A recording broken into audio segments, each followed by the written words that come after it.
کتنے جانے آج اس وقت خوش ہیں؟ آئیے کلام خدا کے لیے زوردار تعلیم کریں۔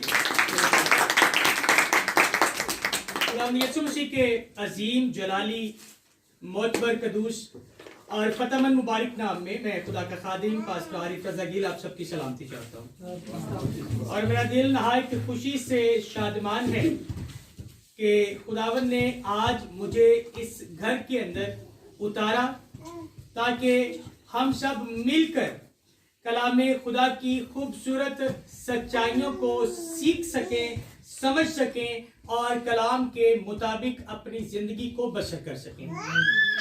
ایک بڑی مشہور ورس ہے، آیت ہے، اور اس آیت سے کوئی ہی مسیحی ناواقف ہوگا۔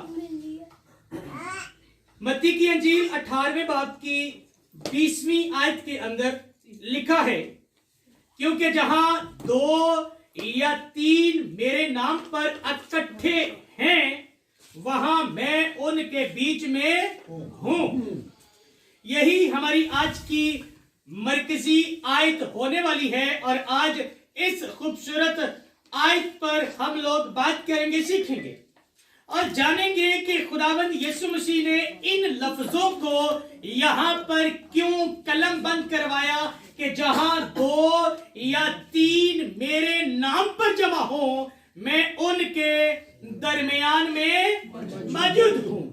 اس بات کو آسانی کے ساتھ سیکھنے کے لیے ہمیں تھوڑا نہیں بلکہ بہت پیچھے جانا ہوگا، اور بہت پیچھے اس جگہ کا نام ہے باغ عدن۔ کیا جگہ کا نام ہے؟ باغ عدن۔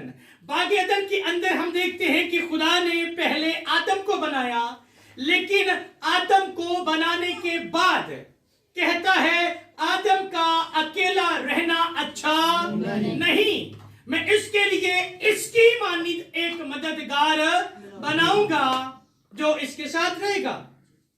یعنی کہ باغ عدن کے اندر سے 2 لوگوں کا کام شروع ہوا۔ اب اسی بات کو خداوند یسوع مسیح یہاں پر قلم بند کرواتے ہیں۔ یہاں پر 2 چیزیں ہیں جو سیکھنے والی ہیں۔ پہلی بات کہ باغ عدن کے اندر خداوند نے 2 لوگوں سے تخلیق کائنات کا آغاز کیا، اس کو شروع کیا، اور پھر ان 2 لوگوں کو برکت دی، پلو بڑھو، پھلو پھولو اور زمین کو معمورو محکوم کرو۔ یعنی کہ یہ خدا کا پلان تھا کہ انسان جو ہے وہ پوری خلقت، پوری دنیا کے اندر پھیل جائے۔ لیکن سیکھنے کی بات یہ ہے کہ باغ عدن کے اندر صرف 2 لوگ تھے، اور ان 2 لوگوں کے ساتھ خداوند رفاقت رکھتا تھا، ان سے بات چیت کرتا تھا، اور بائبل کے اندر یہ بات کنفرم کر دی گئی کہ وہ ٹھنڈے پہر آتا اور آدم اور ہوا سے باتیں کرتا۔ ہاللیلویا! آدم اور ہوا سے باتیں کرتا، یعنی کہ اس بات پر مہر ہو جاتی ہے کہ اگر 2 لوگ مل کر بیٹھ کر دعا کرتے ہیں، پھر وہ 2 لوگ بہن بھائی ہیں، وہ 2 لوگ میاں بیوی ہیں، یا پھر وہ 2 لوگ 2 دوست ہیں، کوئی بھی ہیں، جہاں پر وہ 2 لوگ متفق ہو کر بیٹھ جاتے ہیں، خداوند کی حضوری اس جگہ پر موجود ہوتی ہے، کیونکہ آدم اور ہوا کے ساتھ 2 لوگوں کے ساتھ خداوند خدا جو ہے وہ باتیں کرتا رہا ہے۔ اب یہ بات یہاں پر ایک تو یہ سیکھنے کو ملی کہ ہمارے لیے خداوند سے ملنا، اس سے بات کرنا، اس کے لیے کسی بہت بڑے ہجوم میں جانے کی ضرورت نہیں ہے۔ ہم اپنے گھر کے اندر، اپنے روم کے اندر، اپنے بچوں کے ساتھ، اپنی مسز کے ساتھ، اپنی فیملی کے ساتھ مل کر بھی خدا کو پکاریں گے تو وہ جواب دے گا اور وہ سنے گا۔ ہاللیلویا! اب دوسری بات جو ہے جو اس آیت کے اندر ہمیں سیکھنے کو ملتی ہے وہ ہے 2 لوگوں کی یونٹی۔ کیا؟ یونٹی، اتحاد۔ یعنی کہ خداوند یسوع مسیح یہاں پر ایک چیز یہ سکھانا چاہتے ہیں کہ جب 2 لوگوں کا اتفاق ہوگا، کیونکہ اس وقت ایک فیملی کے اندر ہم اس بات کو سیکھ رہے ہیں، تو میں یہ کہہ سکتا ہوں کہ اگر فیملی کے اندر اتفاق ہوگا, یونٹی ہوگی, بھائی بھائی میں, پیرنٹس اور بچوں میں, میاں بیوی میں اتفاق ہوگا, یونٹی ہوگی, تو خداوند یسوع مسیح ان کے درمیان میں موجود ہوگا, کیونکہ یونٹی کو, اتحاد کو خداوند یسوع مسیح پسند کرتے ہیں. اس لیے تو اس نے کہا کہ جہاں دو لوگ متفق ہوں گے, پھر لکھتا ہے کہ صلاح کاروں کی کثرت میں سلامتی ہے, برکت ہے. یعنی کہ وہ یونٹی کو پسند کرتا ہے, اتحاد کو پسند کرتا ہے کہ ہم جہاں بھی ہیں, وہ گھر ہے, وہ کوئی مل ہے, وہ چرچ ہے, کروسڈ ہے, کنونشن ہے, جہاں بھی ہے, ہمارا متفق ہونا ضروری ہے. اگر متفق نہیں ہے تو خدا کی حضوری نہیں ہے, متفق نہیں ہے تو یسوع درمیان میں موجود نہیں ہے. ہم یسوع مسیح کو بائبل کے اندر سیکھتے ہیں کہ وہ ہمارا میڈیٹر ہے. کیا ہے؟ میڈیٹر, جسے کہتے ہیں درمیانی. کیسے درمیانی بنا؟ کیونکہ اس نے انسان کی صلح کرائی کس کے ساتھ؟ باپ کے ساتھ. اور باپ نے انسان کے ساتھ صلح کرنے کے لیے یوحنا کی انجیل 3 باب کی 16ویں آیت کے اندر لکھوا دیا کہ میں نے اپنا اکلوتا بیٹا بخش دیا تاکہ جو کوئی اس پر ایمان لائے وہ ہلاک نہ ہو بلکہ ہمیشہ کی زندگی پائے. یعنی کہ اس درمیانی کی وجہ سے ہم ہمیشہ کی زندگی پاتے ہیں.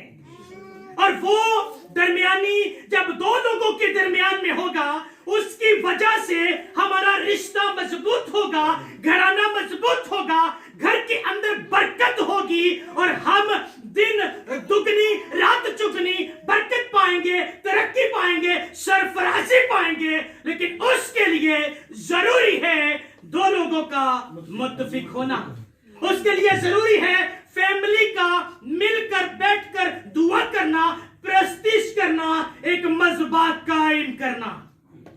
کیونکہ جہاں پر مذبح قائم ہوتا ہے وہیں پر تو جوے اور بندھن ٹوٹتے ہیں یسوع کے نام سے.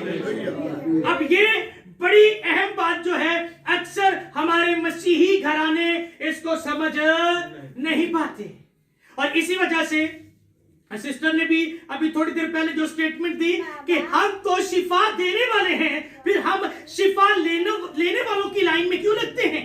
کیونکہ خداوند نے اپنے لوگوں کو, اپنے برگزیدوں کو, اپنے شاگردوں کو اتھارٹی دی. اس نے کہا تو بیماروں کے لیے دعا کرے گا, بیمار ٹھیک ہوں گے, بدروحوں کو ڈانٹے گا, بدروہیں نکلے گی, سانپوں کو اٹھا لے گا, بچھووں کو کچلے گا, ابلیس کی ہر طرح کی قدرت پر تو غالب آئے گا. اور یہ اتھارٹی صرف پترس کے پاس نہیں تھی, یہ صرف پالوس کے پاس نہیں تھی, بلکہ ہر اس مسیحی کے پاس یہ اتھارٹی ہے جو کہتا ہے کہ یسوع میرے لیے قربان ہوا, یسوع میرے لیے ہوا ہے, اور میرا یسوع صرف سامنے والے کسی پادری کا نہیں بلکہ وہ میرا بھی ہے. اگر وہ کہتا ہے کہ وہ میرا ہے تو یسوع نے یہ اختیار اسے بھی دیا ہے کہ تو بھی شفا لینے والوں میں نہیں بلکہ شفا دینے والوں میں شامل ہوگا, تو بدروحوں کو نکالنے والوں میں شامل ہوگا.